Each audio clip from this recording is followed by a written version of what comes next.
이름을 밝히지 않은 한 사람이 고아원에 찾아와서 원장에게 이렇게 물었습니다. 어느 누구도 입양에 가지 않는 아이가 있습니까? 아무도 원하지 않는 아이가 혹시 있습니까? 그러자 원장이 망설이지 않고 대답했습니다. 예, 한 명 있어요. 10살짜리 여자아이인데 장애가 있습니다. 꼽추예요. 다만 그 이름이 아주 예쁩니다. 이름은 머시 굿 페이스예요. 머시, 자비라는 뜻입니다. 굿 페이스, 좋은 믿음. 예, 바로 제가 그 아이를 입양하겠습니다. 그리고 그 사람은 여자아이를 데리고 떠났습니다. 35년이 지난 후에 미국 아이오와 주의 고아원 감사실에서 어느 한 고아원에 대해서 다음과 같은 보고서를 작성했습니다. 이 고아원은 매우 특별한 곳입니다. 대단히 깨끗하고 음식도 훌륭하고 특히 그곳 원장은 사랑이 넘쳐 흐르는 풍성한 영혼을 가진 사람입니다. 이곳에 함께 지내는 어린아이들은 모두 다 사랑 안에서 잘 보살펴지고 있고 또 다른 곳에서 느낄 수 없는 풍성한 사랑을 볼 수가 있습니다. 그들이 저녁 식사 후에 피아노 앞에 둘러섰을 때 저는 다른 고아원에서 경험하지 못했던 놀라운 분위기를 느낄 수가 있었습니다. 나는 결코 그 원장의 눈과 같은 아름다운 눈을 본 적이 없습니다. 그 반짝이고 아름다운 눈은 그 원장이 몹시 보기 흉한 곱추라는 사실을 잊게 만들기에 충분하였습니다. 그 원장의 이름은 머시 굿페이스입니다. 전에 로버트 슐러 목사님께서 설교하시면서 있었던 사실을 말씀하신 내용입니다. 머시 굿페이스라고 하는 이 사람은 다른 사람들이 피하는 장애를 가지고 있었고 보기에 흉한 곱추였지만 그를 데리고 가서 양육해준 용기와 사랑을 가진 훌륭한 양부모를 만날 수 있었기 때문에 그는 사랑하는 방법을 배울 수 있었고 자신의 일생을 통해서 그 사랑을 100배 1000배로 증식시킬 수 있는 인생을 살게 되었습니다. 우리 인생도 마찬가지입니다. 어떤 사람을 만났느냐에 따라서 우리 인생이 바뀌게 되는 것입니다. 그래서 부모를 잘 만나는 것이 중요하고 학창시절에 스승을 잘 만나는 것이 중요하고 배우자를 잘 만나는 것이 중요하고 목사를 잘 만나는 것이 중요하고 의사를 잘 만나는 것이 중요하다 이런 얘기입니다. 그런데 그 모든 것보다 더욱 중요하고 핵심적인 것이 있는데 내 인생의 가장 중요한 만남은 예수님을 잘 만나는 데 있다 하는 것을 믿으시기 바랍니다. 부모를 잘 만나고 배우자를 잘 만나고 스승을 잘 만나고 목사와 의사를 잘 만나도 내가 예수님을 잘 만나지 못하면 그 인생 어려워지는 것이고 비록 내가 부모를 잘 못 만나고 스승도 잘 못 만나고 배우자도 잘 못 만나고 목사와 의사도 잘 못 만났어도 예수님을 잘 만나면 그 인생은 역전승하는 인생 되는 줄 믿으시기 바랍니다. 오늘 우리에게 주시는 하나님의 말씀은 예수님을 만난 한 사람의 놀라운 변화를 기록하고 있습니다. 그는 성경에서 레위라고 혹은 마태라고 불리는 사람입니다. 우리가 잘 아는 것처럼 마태는 예수님의 12제자 중에 한 명이었습니다.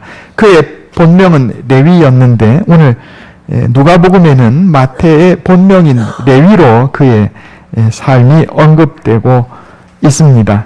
예수님을 만난 후에 레위 마태가 세리인 레위 마태가 어떤 사람이 되었는지 한번 살펴보기를 원합니다. 첫째로 마태가 예수님을 만나고 난 후에 그는 자신이 죄인임을 깨닫고 겸손한 사람이 되었습니다. 따라해 보겠습니다. 내가 죄인임을 깨닫고 겸손한 자가 되었습니다. 마태는요, 자신이 예수님을 만난 후에 자신이 죄인인 줄 깨닫고 겸손한 사람이 되었습니다. 자, 이걸 어떻게 알 수 있냐면요. 이거 오늘 본문은 누가복음입니다. 누가복음은 누가 기록한 거죠? 예, 누가가 기록한 겁니다. 여러분, 누가복음은 누가 기록했어요? 누가가 기록했어요. 예, 누가가 마태에 대해서 기록한 겁니다. 마태복음은 누가 기록했어요? 마태복음은 마태가 기록했어요. 오늘 이 사건이 여기 누가복음 5장에만 나오는 게 아니고 마태복음에도 나와요. 네, 한번 찾아보도록 하겠습니다. 마태복음 9장 9절.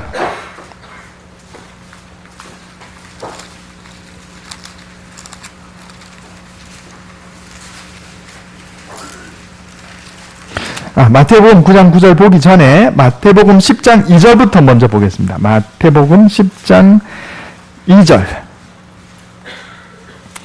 신약성경 14페이지입니다. 제가 읽겠습니다. 마태복음 10장 2절. 여기 12제자의 12사도의 이름이 나와요. 12사도의 이름은 이러하니 베드로라 하는 시몬을 비롯하여 그의 형제 안드레와 세베대 아들 야고보와 그의 형제 요한, 빌립과 바돌로메, 도마와 그럼 누구예요?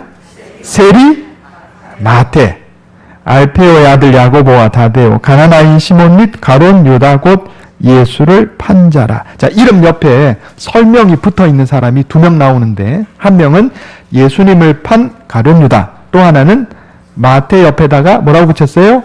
세리. 여러분, 이 세리는 절대로 자랑스러운 이름이 아닙니다. 예수님 당시에 세리는 로마 제국의 식민 지배하에 있던 유대인들에게 아주 좋지 않은 이름이었어요. 로마 제국에 협조해서 유대 사람들의 돈을, 세금을 무리하게 걷어가는 일을 하던 사람들이 바로 세리였습니다. 그래서 특별히 바리새파 사람 같은 사람은요, 이 세리를 세리, 창녀, 죄인 이렇게 해서 싸잡아서 같이 멸시했어요. 같이 나옵니다. 여러분 성경 읽어보면 나오죠. 예, 창녀, 죄인, 세리가 같이 언급이 돼요. 그러니까 이 세리라고 하는 명칭은 절대로 자랑스러운 게 아닙니다. 그런데 마태는요, 자기 이름 앞에다가 자신의 부끄러운 과거인 세리라는 것을 그대로 붙였어요. 가론 유다한테는 예수님을 판자라고 붙이고 자기 이름 옆에는 세리로 살았던 과거의 이름을 붙였다 이 말이에요. 그는 예수님을 만나고 겸손한 자가 된 겁니다. 아무도 자신의 잘못된 과거 밝히고 싶은 사람 없어요. 그렇죠? 여러분 특별히 친구하고 전화할 때 남편 잘한 거 자랑하고 자식 잘한 거 자랑하지 남편 못한 거 얘기하고 안 친한 친구랑 전화할 때 남편 못난 거 자랑하고 자식 못난 거 얘기하는 사람 있어요? 없죠? 예, 다 남편 잘한 거, 자식 잘한 거 얘기하죠. 똑같아요, 사람이. 그런데 마태는 자신의 부족한 점을 기록하고 있습니다. 여기에 반해서 누가복음에 보면 세리자가 빠졌어요. 누가복음 6장에도 역시 12제자 이름이 나오는데 제가 한번 읽어볼게요. 누가복음 6장 14절에 누가복음 6장 12절 보겠습니다. 제가 읽겠습니다. 누가복음 6장 12절. 이때 예수께서 기도하시러 산으로 가사 밤이 새도록 하나님께 기도하시고 밝음에 그 제자들을 부르사 그 중에서 12를 택하여 사도라 칭하셨으니 곧 베드로라고도 이름을 주신 시몬과 그의 동생 안드레와 야고보와 요한과 빌립과 바돌로메와 마태와 세리자 빠졌죠? 마태와 도마와 알페오의 아들 야고보와 셀롯이라는 시몬과 야고보의 아들 유다와 예수를 파는 자들 가룟 유다라. 아멘. 사실 누가는 12제자 안에 들어가 있지 않고 속사도입니다. 사도의 제자가 누가죠. 그래서 마태를 존중하는 입장에서 그가 과거에 세리였다는 사실을 기록하고 있지 않아요. 그리고 누가복음에 보면 마태의 일인데 마태의 옛 이름은 레위라는 이름을 써서 과거에 세리로 살았던 레위와 예수님의 제자가 된 마태가 전혀 다른 사람이라는 것을 강조하고 있습니다. 그리고 마태복음과 누가복음을 살펴보면 누가복음에서는요 내용이 자세하게 나와 있어요. 요거 한번 좀 살펴보겠습니다. 마태복음 9장 9절 자, 한번 펼쳐놓으시고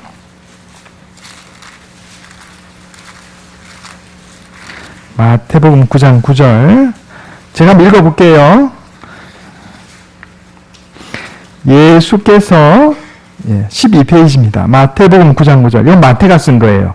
예수께서 그곳을 떠나 지나가시다가 마태라 하는 사람이 세관에 앉아 있는 것을 보시고, 자기가 세리였다는 거 그대로 여기 드러내는 겁니다. 마태가 복음서를 쓰면서도.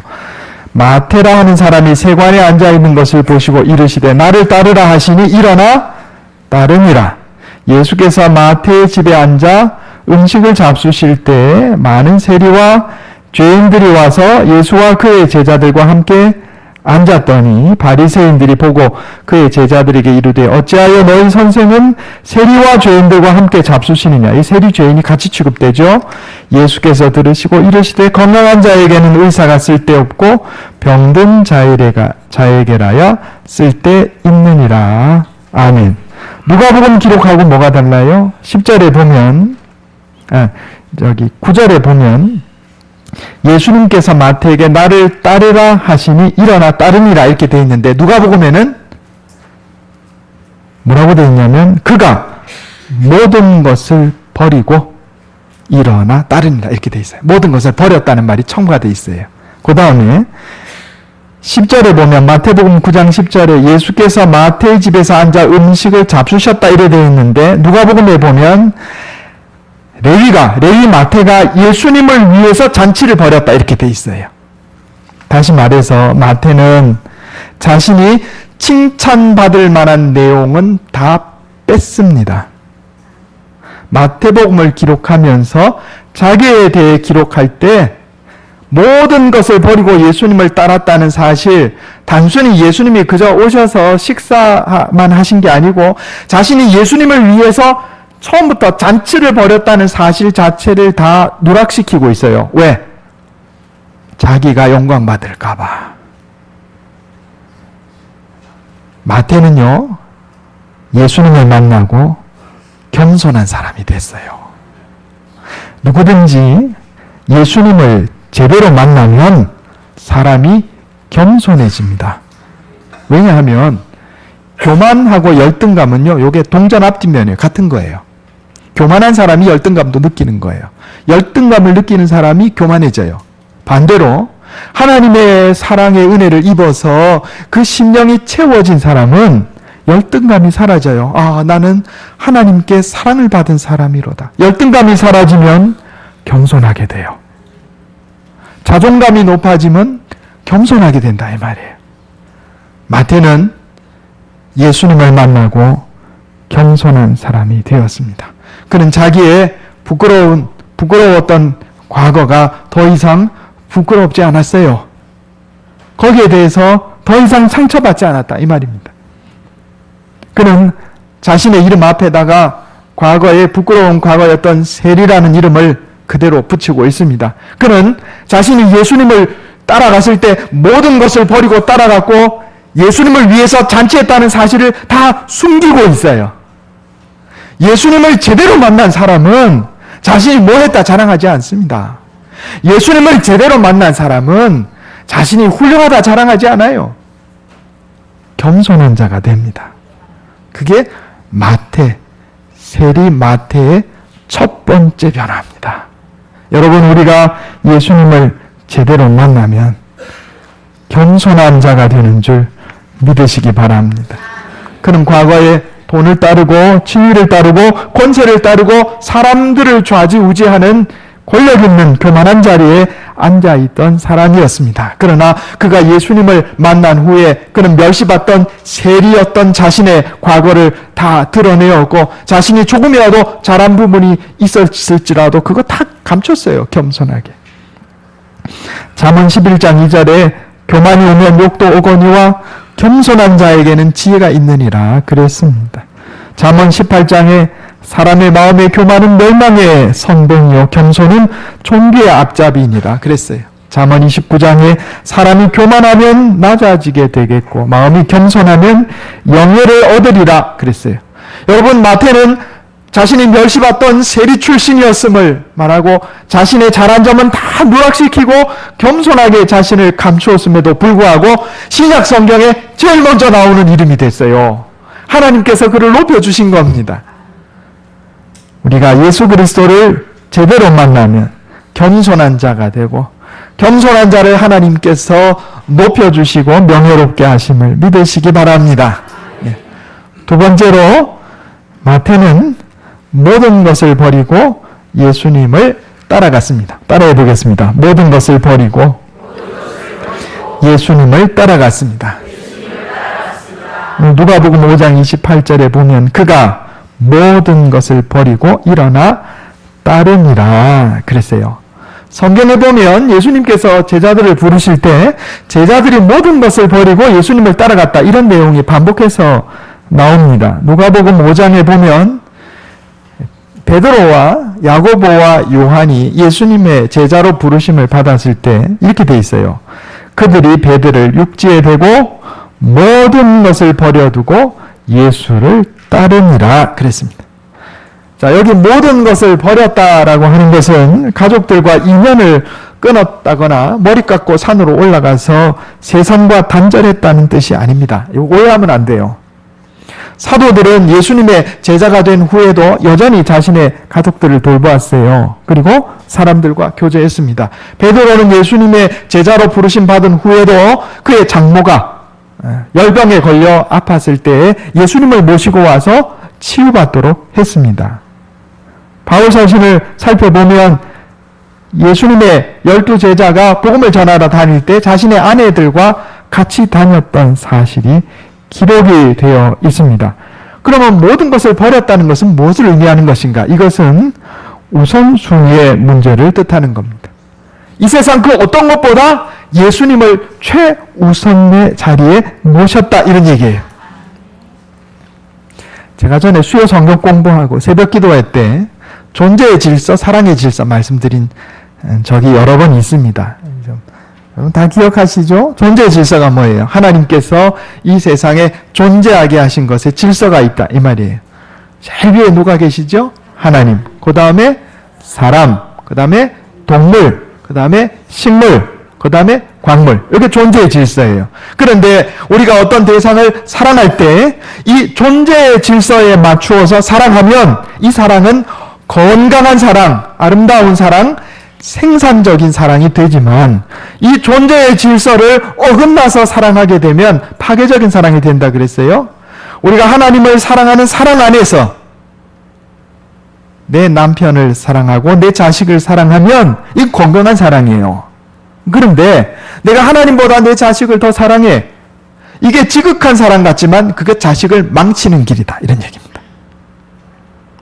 심지어 사람들은 금과 은 같은 광물을 하나님보다 더 사랑하게 되면 인생 망하는 인생이 된다. 이런 얘기입니다. 그래서 여러분 여기 마태가 모든 것을 버리고 예수님을 따라갔다는 이 말씀은 마태가 인생의 최우선 순위에 예수님을 모셨다 이런 의미가 되는 줄로 깨달으시기 바랍니다. 자신의 가족보다도 자신의 돈보다도 권력과 명예보다도 예수님을 내 인생의 최우선으로 모시고 예수님을 따라갔다 이런 뜻이 되는 것입니다. 여러분 우리가 존재의 질서에 맞춰 사랑하면 그 사랑은 건강하고 생산적인 사랑이 되지만 내가 하나님보다 사람이나 동물이나 식물이나 광물이나 세상의 그 어떤 것을 먼저 사랑하게 되면 그것은 파괴적인 사랑이 되어 내 인생도 파괴되고 내가 사랑하는 그 대상도 파괴되게 되는 것이다. 이런 얘기입니다. 사도 바울은 예수님을 만나 뵙고 난 후에 자신이 과거 인생의 보람이요 영광으로 생각했던 모든 것을 배설물로 여기게 되었다. 이렇게 고백합니다. 빌립보 3장에 보면 내게 유익하던 것을 무엇이든지 내게 유익하던 것을 내가 그리스도를 위하여 다 해로 여길 뿐더러 내 주 예수 그리스도를 아는 지식이 가장 고상하기 때문에 내가 그를 위하여 모든 것을 잃어버리고 배설물로 여겼노라 그랬어요. 배설물이 뭐죠? 예, 똥. 예, 배설물. 내가 그동안 사도 바울이 어떤 사람입니까? 그는 좋은 가문의 사람이었어요. 예. 바리새인, 그는 에브라임 지파. 예, 예, 예. 베냐민 지파. 좋은 가문의 사람이에요. 또 그는 가말리엘 문화, 요즘으로 말하면 서울대 출신이었어요. 그는 바리새인 중에 바리새인이라 그랬어요. 로마 시민권을 태어날 때부터 갖고 있던 사람이었어요. 그런데 그 모든 것을요, 배설물로 여겼다 그랬어요. 예수님을 만난 후에 예수님을 삶의 최우선으로 모셨다, 이런 이야기입니다. 마태가 그랬습니다. 마태는 예수님을 만난 후에 그가 누렸던 모든 부유함과 권력을 예수님 밑으로 내려놓았습니다. 마태는 에티오피아에서 복음을 전하다가 주후 60년, 예수님 부활 승천하신 한 30년쯤 후에 나바다라는 곳에서 창에 찔리고 목이 베어져서 순교하였습니다. 그는 정말로 예수님을 만난 후에 예수님을 자기 삶의 최우선으로 모시고 모든 것을 버리고 따라가는 복된 사람이 되었습니다. 세 번째로 마태는 받은 은혜에 감사하는 사람이 되었습니다. 따라해 보겠습니다. 받은 은혜에 감사하는 사람이 되었습니다. 누가복음 5장 29절에 보면 레위가 예수를 위하여 자기 집에서 큰 잔치를 하니 그랬어요. 마태복음에는 누락되어 있는 말씀이에요. 그런데 누가복음에는 레위 마태가 예수님을 만난 후에 예수님을 위해 잔치를 했다, 이렇게 돼 있어요. 과거에 그는 자기를 위해 잔치하는 사람이었어요. 그런데 이제 예수님을 만난 후에 예수님을 위하여 잔치하는 사람, 은혜를 입고 사랑을 입고 거기에 감사하는 사람이 됐다, 이런 얘기입니다. 아니, 누구나 그렇지 않습니까? 은혜를 입으면 다 감사하지 않습니까? 아니요. 생각보다 그렇지 않습니다. 은혜를 입고도 사랑을 입고도 그것을 감사할 줄 모르고 자기 권리인 줄 아는 사람들이 종종 있어요. 얼마 전에 제가 인터넷에 어떤 사람이 기고한 글을 본 적이 있습니다. 글의 제목이 정확하게 기억나진 않는데 대충 그렇습니다. 나 이제 아버지를 용서하기로 했다. 글의 제목이 그런 거예요. 내용을 읽어보니까 부모님이 시골에 사시다가 올라왔어요. 이 글 쓴 사람 어릴 때. 이제 공부를 많이 못하셨기 때문에 서울에 올라와서 상경해서 아버지는 낮에 공장에 다니고 저녁에 또 부업으로 일하셨다, 이 말이에요. 그래가지고 열심히 일했습니다. 자녀들이 비록 부유하지는 못해도 밥 굶지는 않았어요. 공부도 하고. 그런데 이 글쓴이가 성장해서 보니까 자기 흙수저다, 이 말이에요. 흙수저. 그걸 깨닫게 됐어. 아, 나는 흙수저구나, 이걸 깨닫게 됐어요. 흙수저 뭔지 아시죠? 흙수저. 그 다음 그 위가 뭐죠? 나무수저인가요? 그 다음에 동수저, 은수저, 금수저, 요새 뭐 다이아몬드 수저까지 나왔다는데, 나 흙수저구나. 그때부터 아버지에 대해서 불평불만하고 아버지하고 이제 싸우기 시작한 거예요.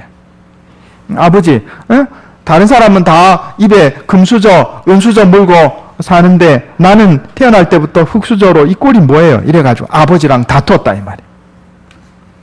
그동안 아버지를 원망하고 불편한 관계에 있었는데 이제 자기 나이도 들고 철도 좀 들어서 이제는 아버지를 용서하기로 했다. 여러분 좀 뭔가 좀 이상하지 않나요? 아버지를 용서하기로 했다. 지금 은혜하고 권리를 혼동하고 있어요. 부모가 나를 낳아주셔서 그 어려운 형편에 아버지가 요즘 말로 하면 투잡, 낮에는 공장 가서 일하고 밤에는 부업을 해서 먹여 키워놨더니 이걸 은혜로 알고 감사하는 게 아니고, 아, 자식들이 당연히 누리는 권리지, 부모는 자식한테 해줘야 할 의무와 책임이 있는 건데 다른 집 부모들은 다 자식 금수저, 은수저 먹여서 키웠는데 나는 흙수저. 그런데 이제 철 들었으니 아버지 용서해드릴게. 제정신이 아니죠. 은혜와 권리를 혼동하고 있어요. 생각보다 이런 사람이 많아요. 자녀의 입장에서 그러한 부모의 희생은 은혜로 받아들이고 감사해야 합니다. 그런데 그것을 당연히 여기고 부모로부터 받아야 할 권리로 생각한다면 이런 사람을 우리가 폐류나 혹은 배은망덕한 사람이라 이래 불러요. 제가 전에 한번 말씀드린 적이 있는데, 제가 전에 부목사로 있던 교회 담임 목사님이 한번 말씀해 주셨던 얘기예요. 어떤 거지가 한 달에 한 번 정도 이렇게 찾아와서 구걸하기에 한 번 올 때마다 10,000원씩 드렸단 말이에요. 근데 어느 해인가 좀 형편이 어려워서 그날 거지가 찾아왔는데 5,000원 드리면서 미안합니다. 요즘 형편이 좀 어려워서 10,000원 못 드리고 이제 5,000원을 드리게 돼서 미안하게 생각합니다. 그러니까 거지가 이렇게 말하더라는 거죠. 왜 나한테 줄 돈 당신 마음대로 깎는데? 무슨 얘기인가요? 은혜를 권리와 혼동하고 있어요.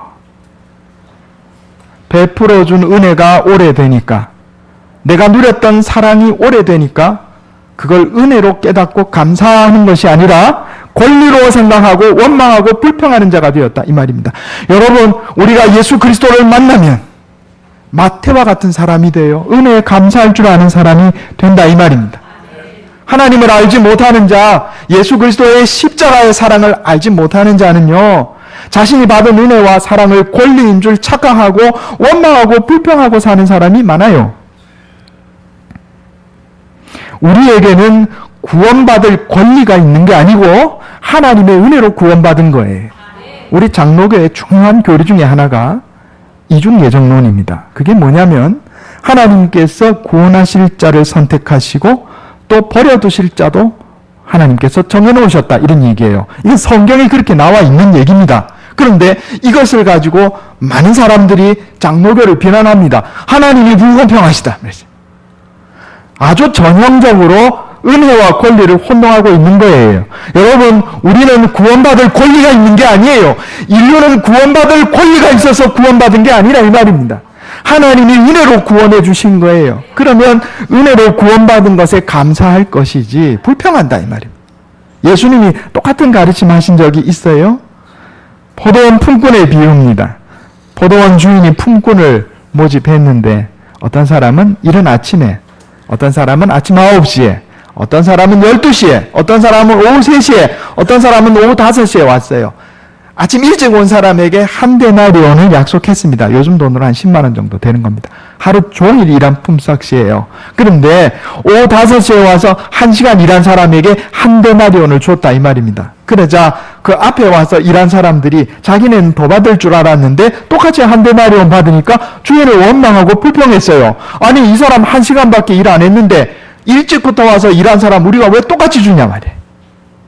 그러나 내용을 자세히 살펴보면 원래 새벽같이 온 사람에게 한 데나리온을 약속했기 때문에 오후 3시에 온 사람이나 12시에 온 사람이나 9시에 온 사람 한 데나리온보다 적게 받아야 정상입니다. 그런데 더 많이 받았어요. 한 데나리온. 또 이른 새벽에 온 사람도 일 없는 시절에 일 준 것만 해도 감사해야 합니다. 그러면 그 은혜에 감사해야 하는데 지금 이 사람들이 은혜와 권리를 혼동하고 있다, 이 말이에요. 제가 전에 채권자의식, 채무자의식 말씀드린 적이 있어요. 사도 바울이 예수 그리스도를 만나고 뭐라고 고백합니까? 나는 빚진 자로다. 하나님께서 나를 구원해 주셨으니 내가 하나님께 빚진 자요. 또 자신이 섬기는 교회 성도들을 향해서 내가 여러분에게 빚진 자다, 이렇게 고백합니다. 이 그리스도인이 변화된 모습이 바로 그런 모습이에요. 채무자의식, 나는 빚진 자다. 아내를 바라보면서 나하고 살아줘서 고마워, 내가 당신한테 빚졌어. 이 그리스도인의 모습이다, 이 말이에요. 아침마다 나한테 밥 해주는 게 당연한 줄 알고 반찬이 이게 뭐야, 이게. 이건 채무자의식이 아니고 채권자의식이에요. 이건 불신자의 사고방식이다, 이 말입니다. 부모를 향해서 왜 나를 흙수저로 낳아주셨어요? 이건 채권자의식이에요. 불신자의식이다, 이 말입니다. 예수 그리스도를 만나 변화된 자는 그렇게 생각하지 않습니다. 나를 낳아주신 것도 감사하고 어려운 형편 가운데 먹여 살려주셔서 감사합니다. 마태가 그랬어요. 마태가. 문둥병자 10명을 고쳐줬더니 와가지고 감사한 사람 1명뿐이었습니다. 자식을 향해서도 마찬가지. 내 자식이 되어줘서 고맙다. 너 때문에 내가 살 맛이 있다. 자식이라고 낳아줬더니 이게 부모도 못 알아먹고, 이 채권자 의식까지만 안 된다, 이 말입니다. 예수 그리스도를 만나 변화된 사람은 채무자 의식, 내가 다른 사람에게 빚진 자로다. 그런 마음을 가지고 감사하는 인생을 살게 되는 것입니다. 하나님을 알지 못하는 자는 다른 사람의 배려와 희생을 자신이 당연히 누려야 할 권리인 줄로 착각하게 하게 되고 불평과 불만, 교만으로 가득 찬 인생을 살고 자기 인생만 망할 뿐 아니라 다른 사람의 인생도 어렵게 하는 쓴뿌리와 같은 인생을 살게 된다. 이런 얘기입니다. 마태는 예수님을 부르심을 받고 제자가 된 후에 예수님을 위해서 잔치를 벌였습니다. 그럼 과거 자기를 위하여 잔치하던 사람이었으나 이제 빚진 자 의식으로 하나님의 은혜와 사랑을 깨닫고 하나님을 위해서, 예수님을 위해서 잔치하는 인생이 되었다. 이런 얘기입니다. 저와 여러분도 이제 더 이상 나를 위해 잔치하는 채권자 같은 사람이 아니라 하나님을 위해서 잔치를 벌이고 이웃을 위해서 잔치를 벌이는 빚진 자로 살아가시기를 바랍니다. 전에 고등학생 시절에 제가 한 교회에서 자라났는데 그때 함께 신앙생활하던 후배들이 찾아온 적이 있어요. 몇 년 됐어요. 제 아내하고도 사실은 고등학생 때부터 같은 교회 다녔어요. 우리는 같은 교회 동기들입니다. 다. 후배들이 찾아왔는데 이제 다 성장해서 결혼해서 자식 낳고 살죠. 여자 후배 한 명이 아들을 데리고 왔는데 한 12살쯤 됐어요. 12살쯤 되면 이제 사춘기 초입입니다. 가만히 모양을 보니까 눈을 이렇게 땡글땡글 굴리는 게 아주 귀여워요. 이렇게 어떻게 이제 얘기를 하다가 혈액형 얘기가 나왔어요. 그래서 제가 후배들한테 나 B형인데 그랬더니 이 아이가, 이 아들내미가, 12살 된 아들내미가 이렇게 저를 보면서 고개를 갸웃갸웃, 삼촌 진짜 B형이야? 그러는 거예요. B형인데 왜? 우리 아버지가 B형인데 우리 아버지하고 완전히 딴판인데? 그러는 거예요. 아버지가 어떤 사람인지 잘 모르겠는데 아마 아버지가 좀 해병대 출신이라고 그러는데 아버지가 좀 거칠고 좀 그랬던 것 같아요. 왜? 나도 B형이야. 아니야. B형은 그런 삼촌 같은 사람이 절대로 나올 수가 없는데 그러는 거예요. 일본의 어느 학자로부터 시작된 혈액형 결정론이 있습니다. 사람은 태어날 때부터 지니고 있는 기질과 혈액형에 의해서 성격이 결정돼서 안 바뀐다는 거예요. 그러나 여러분, 예수 믿는 우리들은 A형도 아니고 B형도 아니고 O형도 아니고 AB형도 아니고 J형인 줄 믿으시기 바랍니다. 우리 육신의 혈액은 A형, B형, O형, AB형이라도 우리 영혼의 혈액은요 다 J형이에요. J형. 누가 물으면 그러세요. 당신 혈액형은 뭐예요? 나 J형. 예, 몸의 혈액은 A형, B형, O형, AB형이라도 우리 영혼의 혈액형은 전부 J형으로 바뀐 줄 믿으시기 바랍니다. 누구든지 그리스도 안에 있으면 새로운 피조물이라. 보라, 새 사람이 되었도다. 여러분, 우리가 예수 그리스도를 믿으면 바뀌게 돼 있어요. 마태가 바뀌었어요. 베드로 어떤 사람이었어요? 그는 좌충우돌하는 사람이었어요. 그러나 예수님을 만나고 난 후에 그는 교회의 든든한 반석 같은 사람이 되었습니다.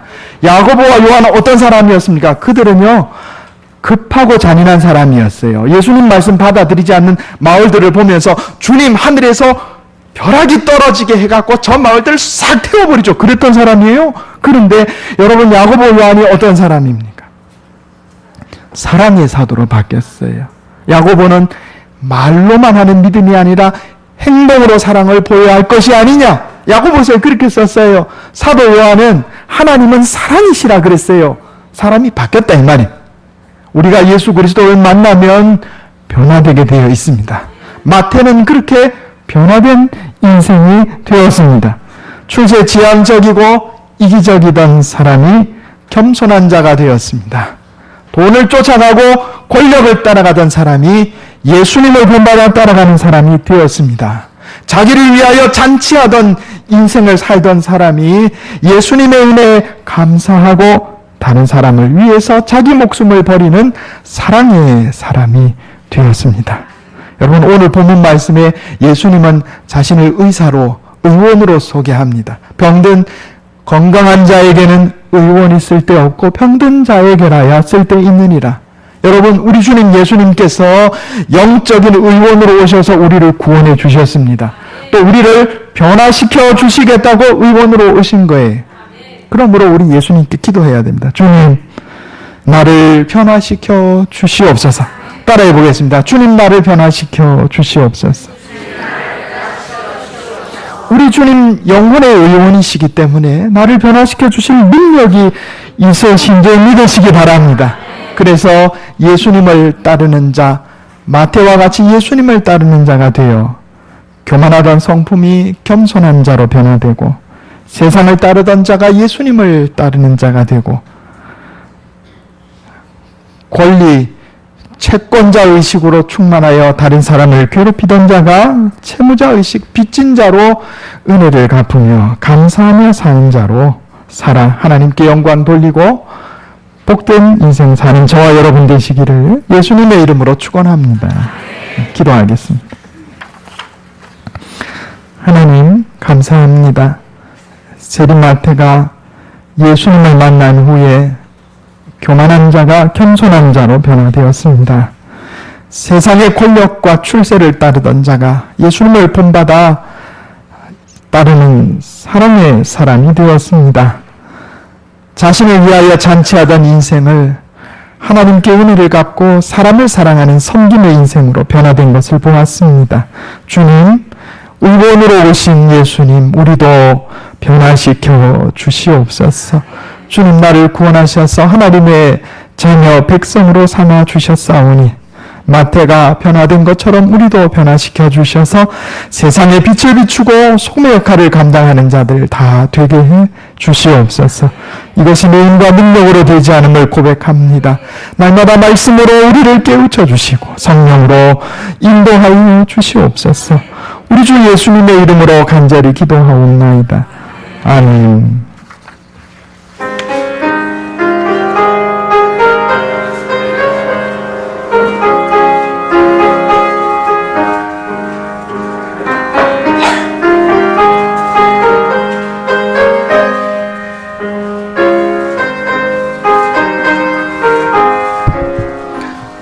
예수 내 맘에 들어와 계시니 변하여 새 사람 되고 내가 늘 바라던 참 빛을 찾은 것 주 예수 내 맘에 오시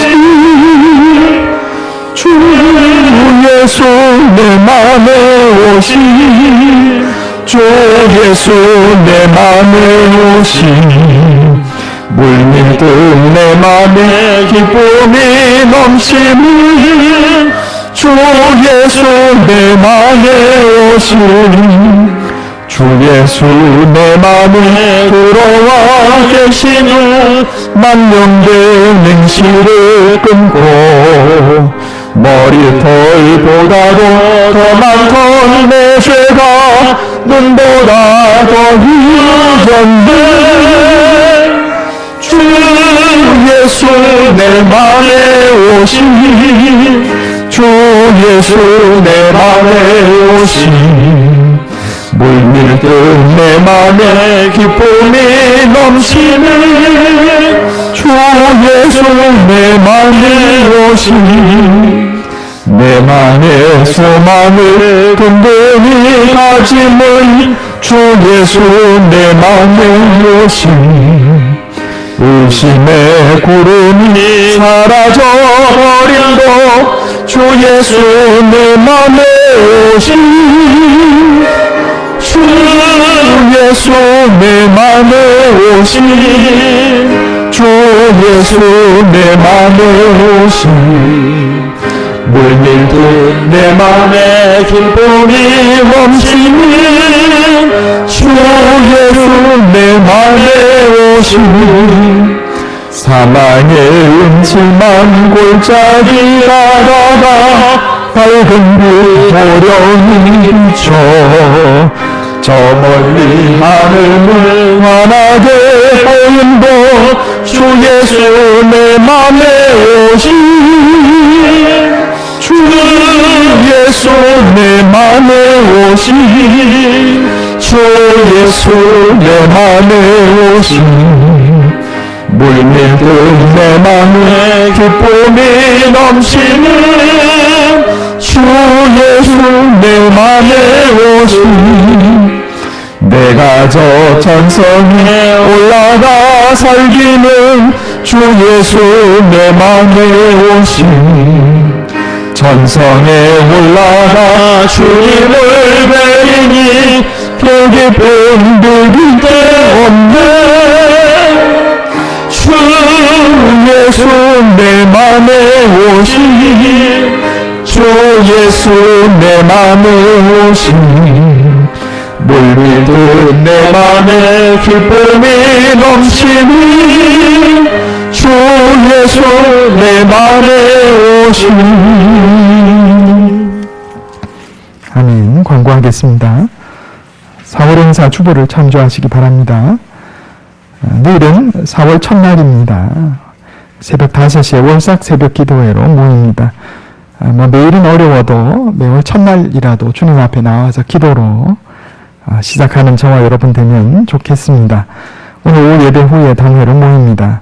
4월 7일은 정기 재직회로 모이고 다음 주일 예배 후부터 한 3주 정도 걸쳐서 한경 직분자 교육이 2층 소예배실에서 있겠습니다. 한 시간 좀 안 되게 하겠습니다.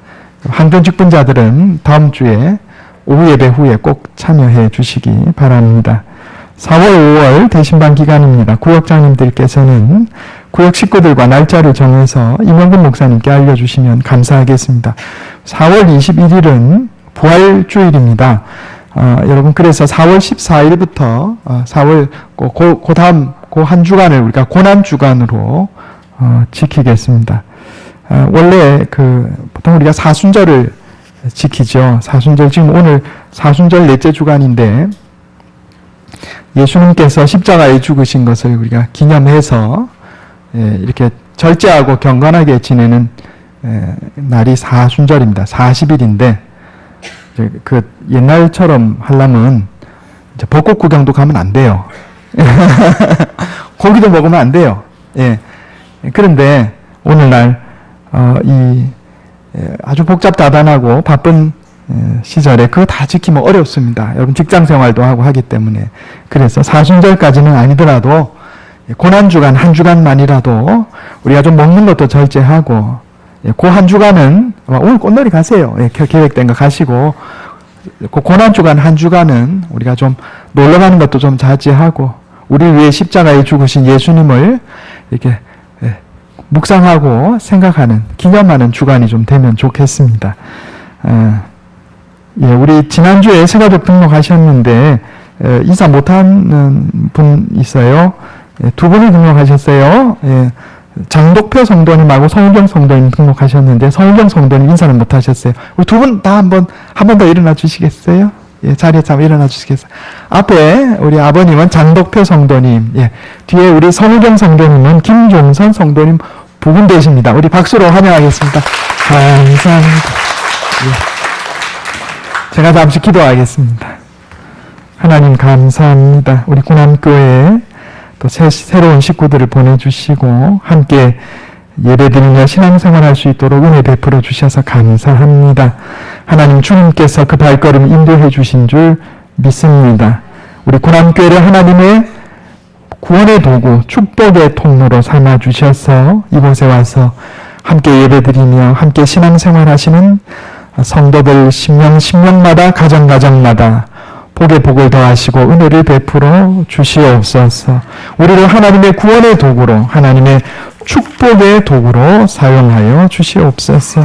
하나님 아버지 감사합니다. 주님 우리를 사랑해 주셔서 이 땅에 생명으로 나게 해주신 것도 감사한데 먹고 누리고 살 수 있도록 물질도 주셔서 감사합니다. 하나님